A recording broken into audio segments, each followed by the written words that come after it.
आणखी एक महत्त्वाची बातमी। आसाम, हिमाचल प्रदेश सारख्या ठिकाणी जमिनीचा तुकडा विकत घेऊ शकत नाही, पण मग आपणच मोकळीक का दिली असं राज ठाकरेंनी म्हणत सवाल उपस्थित केलाय।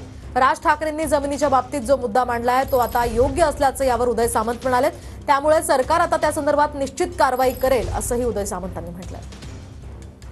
माझ्या इकडे एखादी एवढी समजा 5000 एकर जमीन एखाद्या कंपनीने विकत घेतली, कंपनीने विकत घेतलीचा अर्थ काय?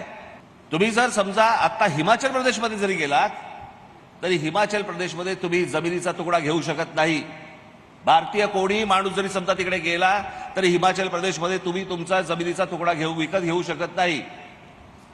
तुम्ही जर आसाम, मणिपूर आणि या सगळ्या भागामध्ये गेलात तुम्ही तिथे जमीन विकत घेऊ शकत नाही, भारतीय असून सुद्धा। आम्हीच का मोकळीक दिली आहे? छत्रपती संभाजीनगरचं ऑरिक सिटी जर आपण बघितली तर शेतकऱ्यांनी आमच्याकडे उद्योग यावा म्हणून आमचे सातबारे घ्या आणि तिथे MIDC बनवा असं देखील उदाहरण आहे। आणि ज्या ठिकाणी उद्योग येतील, मी मुख्यमंत्री महोदयांशी देखील या बाबतीत चर्चा केलेली आहे की एकदा चॅप्टर 6 जाहीर झाल्यानंतर खरेदी विक्रीचे व्यवहार काही काळ होऊ नये अशा पद्धतीचा कायदा देखील करण्याच्या मनस्थितीमध्ये आम्ही आहोत, जेणेकरून आज जे राजसाहेब भाषणामध्ये बोलले ते नियमामध्ये येईल आणि कोणालाही प्रकल्प आल्यानंतर बाहेरच्या इन्व्हेस्टर्सना येऊन जागा घेता येणार नाही।